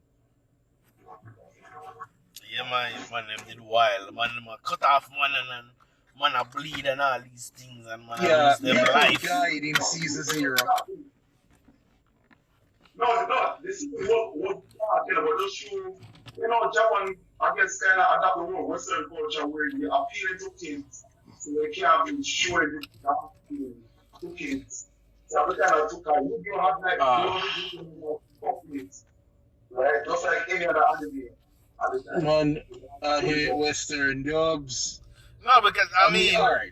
you have to kind of understand Hold so on. certain things, like the explosion of the gaming scene and like things like Nintendo and Pokemon and them things like that when it exploded at the time was what kind of drives a lot of the Japanese market specifically to start direct most of them shit towards a more child friendly or kid friendly scenario.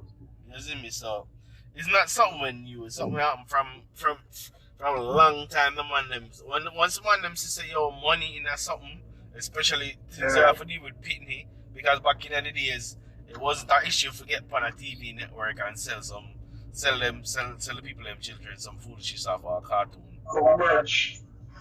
Yeah, so it's like it was a promotion. It's like that's why sometimes like when you're that's why it always come back to the fact that at the end of the day, Konami is a business. Konami was in.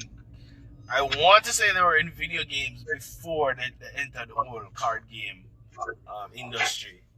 So what them kind of drive them main focus off is what makes me money today, or what will make me money tomorrow. You see me? So It's a business first. it's a business. First and foremost, it's a business at the end of the day. So like it or not, basically. So Yeah. but to me, like but the 5D series, like alright, remember I know, and this is where sometimes people kind of feel I guess so much shame to say yo I play this game because they appeal to so much kids with it. Alright. If they'd rather you play a game like poker right now, right, and play Yu-Gi-Oh! And the same card game. Right? Because how them basically the Yu-Gi-Oh! Is like a game and that's a really great fighting. Because if you look on fighting, I'll be a criminal, I'll be a degenerate, man living at the ghetto. Yeah. Get the youths. What? In the original, I mean, there were deaths. There were deaths in the original. The man need to kill off people, them children. It's not really say though, because if you get to the dark side arc, and you see a dark side like Colin Kessler, aka Infernity's Our Love. Konami, you can't keep them down. Hey, So yeah. well, I don't know. Like the one kid after the kids, but at the same time, coming out the cards like Dark Lord, Lucifer, right? So imagine now you want to get something Symbolism. Oh, when they like pair. Bible some Yu-Gi-Oh! Card. They might say, alright, look, what is Dark Lord, Lucifer? What kind of game is that? Back in the day when their parents used to tell us, oh, them they are demon. Yo, they want the demon card in our house. They want the witch hunters and beat our house. This is why I can understand when they censor certain cards, because they're either too sexual or just too religious. Yeah, man, the man them used to. Some people take offense to that. The man them used to. The war, Japan really does like the West, you know. Well, them not Christian. Them not Christian. Them not Christian. Them not Christian. Yeah, the man as a matter, yeah, also the card name changed like Dark Ruler, the changed from Dark Ruler Hades, and then they have Hades too.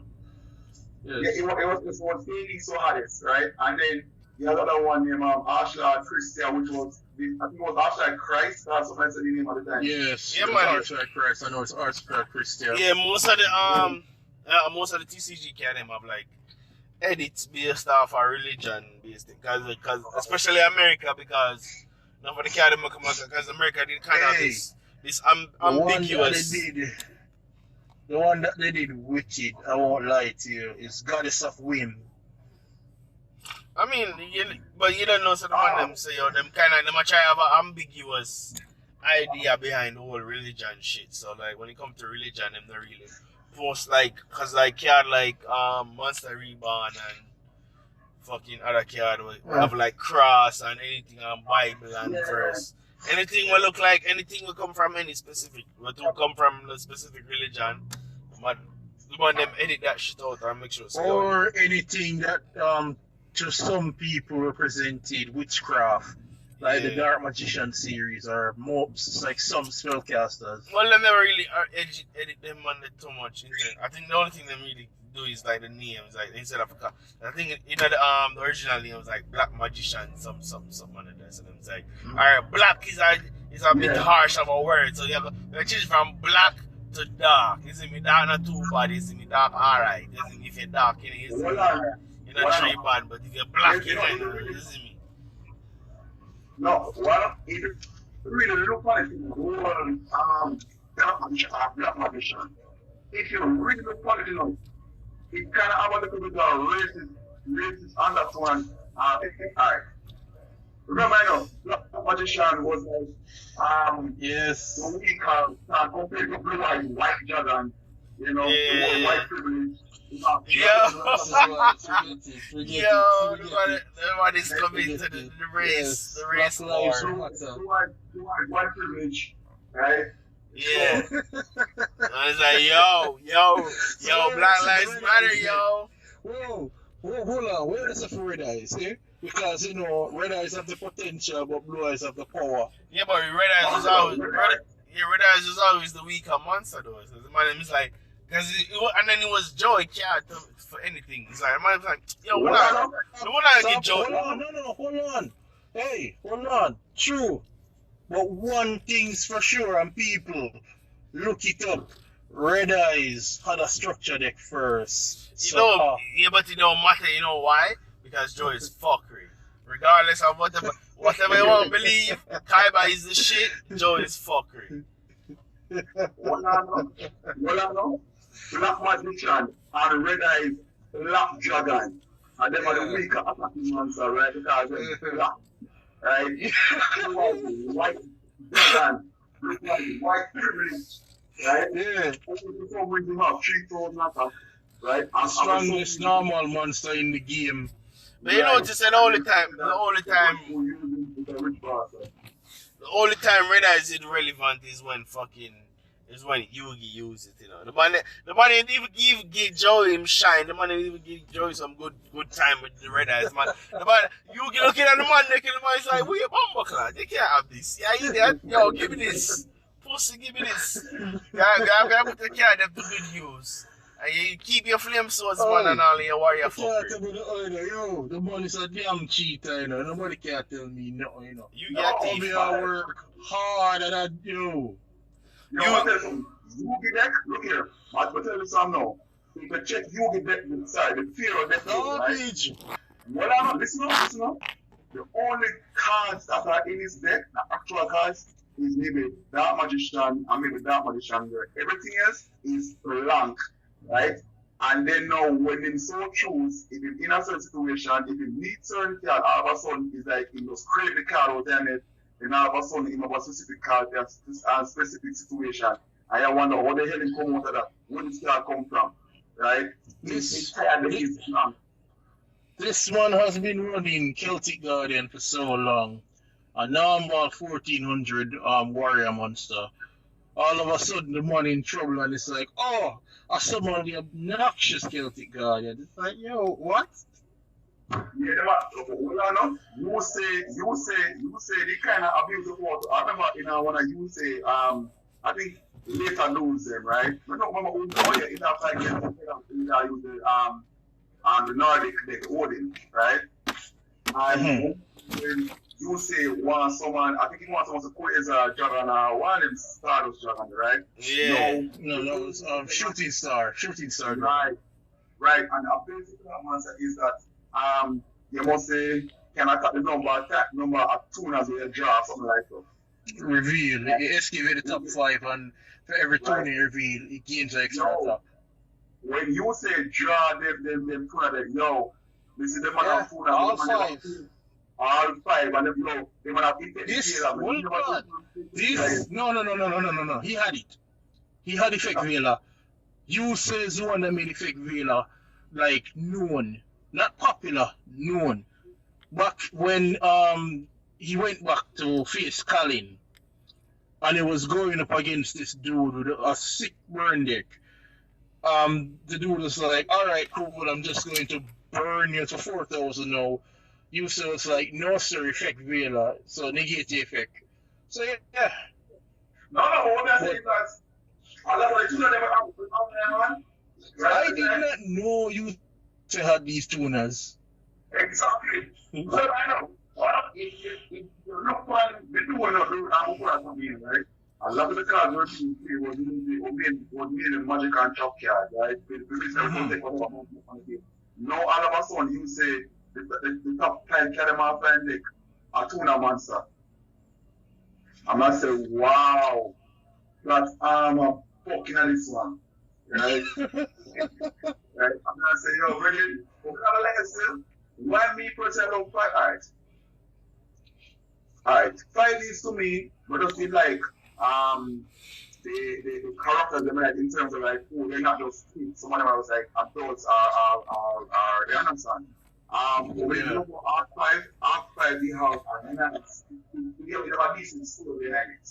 We don't just never like what it done. Right? And brains to me, brains of some of the readers are it comes to closest in terms of for them they have some form of gimmick. Five these have the word bike riding thing, the circle is the speed counter. Five you have the word action card, whatever. Right? So I hate brains that. was the one. Eh? I hate the whole action duel thing. Yeah, no. What I said, the ultimately rebel because Arc 5? and the brains bored, right? But brains had the best tools, right? The whole series is boring to me, but the tools. Yes. Like,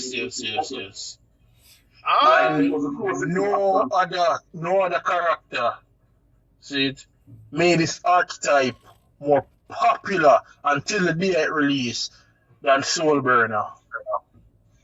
Oh, I mean, so hungry. Mm-hmm. No, Yo, man,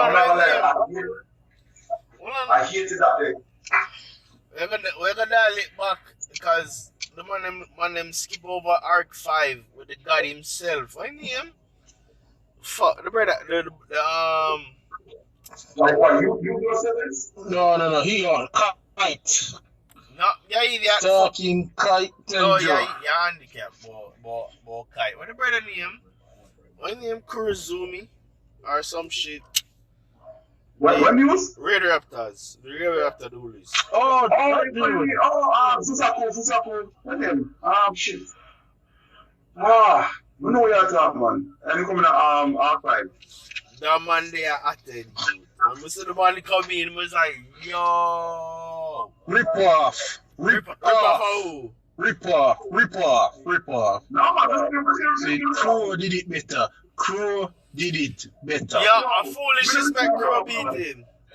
I fucking make Crow beat him. All the fusion, all the pussy will use the fusion card them. I fucking make the man them beat him. That's why I'm gonna like. That's why I'm gonna like the action duel shit. Man, I run up and down and I jump and I flick and I grab card. But all the bumper car, yo, stop jump and grab card. You get away I play. Lord. See, at least one archetype that was supposed to be buried. See, it got good support, but the extra that monsters was like meh. And that's freaking Earthbound Immortals, but Yo. Alright, you know what? I'll challenge again. How would you fix Earthbound Immortals? oh my god. I don't know.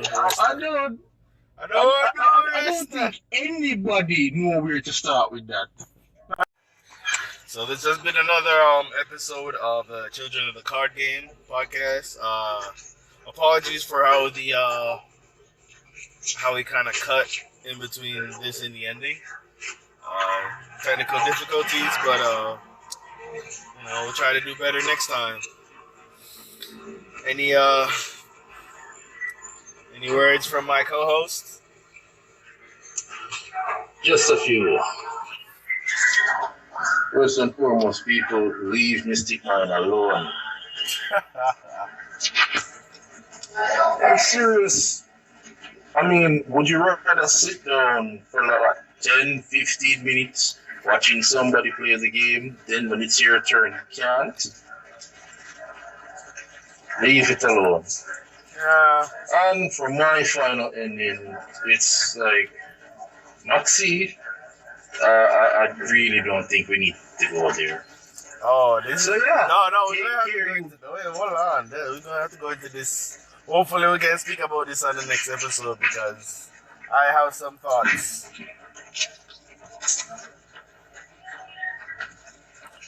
But yeah, anyways. let it be. Let it be. No, I have some thoughts. We'll discuss. Well, yeah, another episode.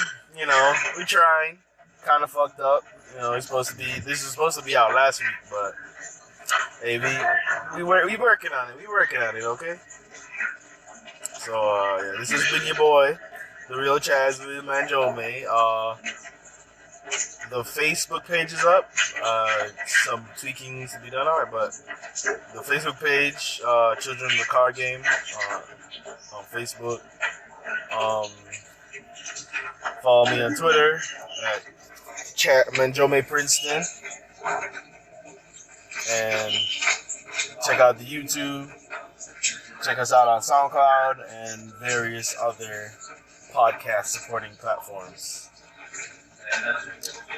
You want to tag yourself, my co-host? Any? They already got what we. They already got it. Good night, my beautiful people. Stay safe. Be good. All right. Peace.